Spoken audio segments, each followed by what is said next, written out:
There's no place in the world more dangerous to land a jet than the deck of an aircraft carrier. No shoulder to swerve onto, no room for second chances.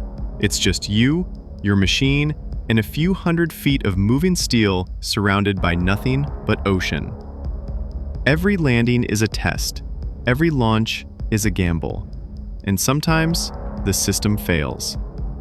This isn't just a list of crashes. These are moments where split-second decisions meant life or death, where training collided with chaos, where some walked away and some never did. Today, we're diving into 5 carrier incidents that shook even the most seasoned pilots. From a trailblazing aviator whose final flight changed Navy history to a launch gone cold at full power and a landing that snapped steel like string. You might know the footage, but you've never heard the full story. This is Military Expert. Let's get airborne.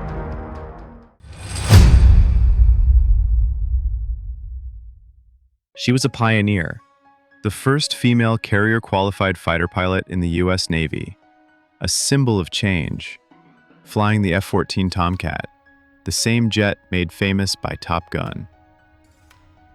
But on October 25, 1994, just off the coast of San Diego, something went wrong. Kara Hultgreen was coming in for landing on the USS Abraham Lincoln.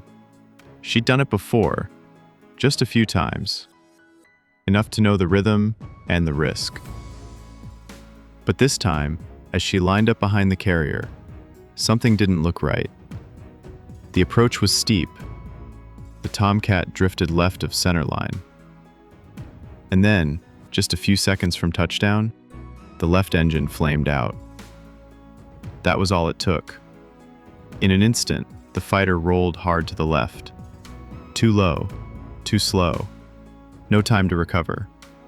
Her radar intercept officer ejected, survived. Kara's seat fired moments later. She ejected, but never had a chance to survive. The Navy lost one of its most promising aviators, and the nation lost a symbol of progress. Her crash sparked headlines, controversy, and hard questions.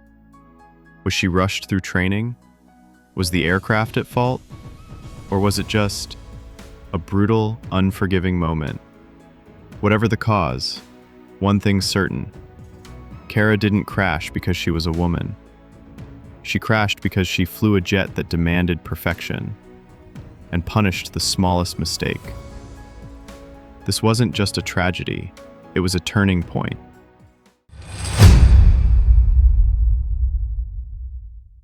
July 13th, 1984. The USS America is underway in the Indian Ocean. On the flight deck, an A-6 Prowler from VAQ 135 sits loaded and ready.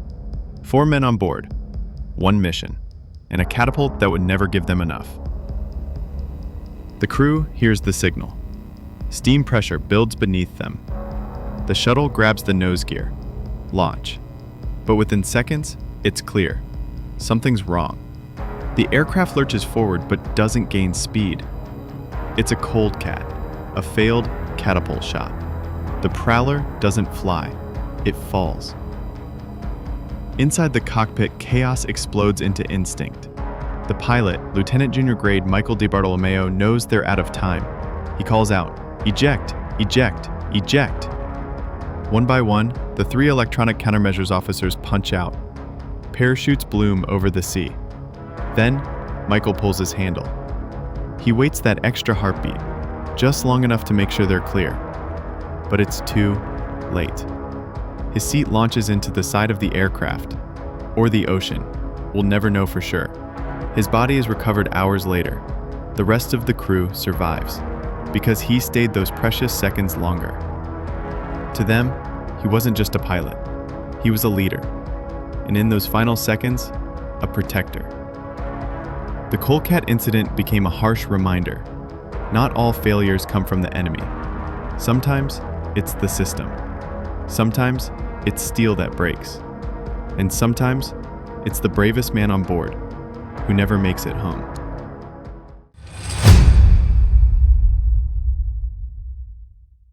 It was an ordinary landing aboard the USS Dwight D. Eisenhower, until it wasn't. This wasn't a fighter jet. It was an E-2C Hawkeye, a high-wing, twin-prop early warning aircraft. Big, slow, heavy. With a 5-man crew and a 28-meter wingspan, it's the Navy's eyes in the sky. On March 18, 2016, the Eisenhower was operating off the coast of Virginia. The Hawkeye lined up for recovery. Final approach looked routine. The aircraft caught the 4th arresting wire, just as it should have. And then the wire snapped. No warning, no time to react. The steel cable recoiled with explosive force, whipping across the flight deck. It struck 8 sailors, some violently. Skulls fractured, bones broken. One sailor was thrown into a jet blast deflector and knocked unconscious. Meanwhile, the Hawkeye kept rolling. It plunged off the deck, its nose dropping toward the ocean. But the pilot managed to pull up just above the waves. They flew out, low and heavy, and circled back. The aircraft returned safely. All 5 crew members were uninjured. But the sailors on deck weren't so lucky. 8 injured, some severely. A routine trap turned into a mass casualty event because of a single failure in a critical system. An investigation found that maintenance errors caused the cable to snap. Improper tension, bad calibration, the kind of detail that gets missed until it doesn't. On a carrier deck, everything is engineered for extremes, but even hardened steel has a limit. And when that limit's breached, even a thin cable can become a whip, a weapon, a killer.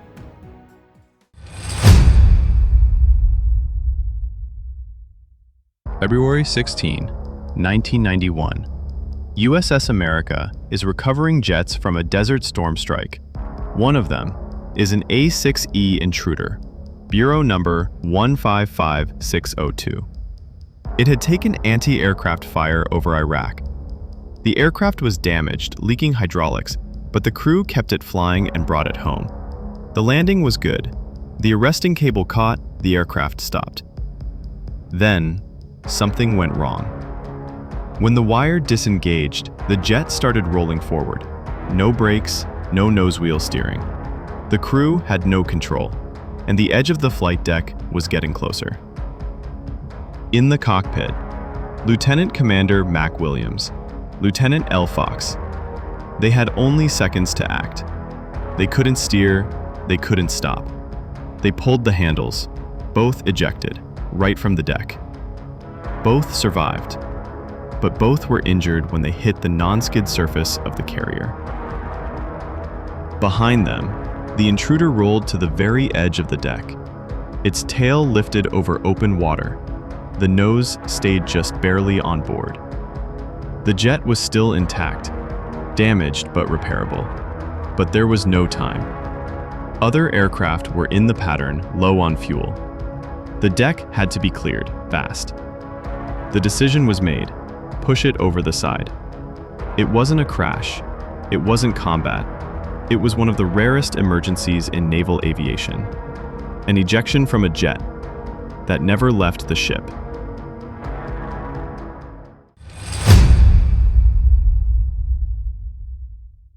July 14th, 1955.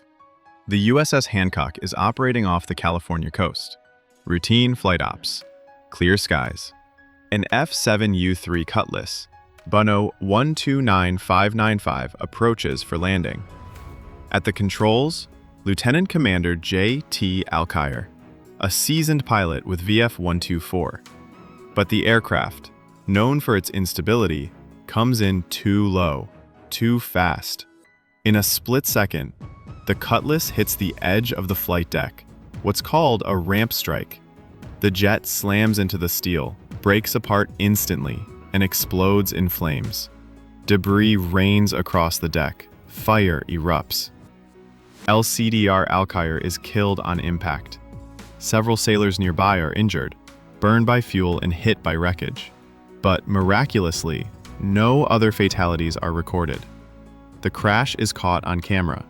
To this day, it's one of the most studied ramp strikes in naval history.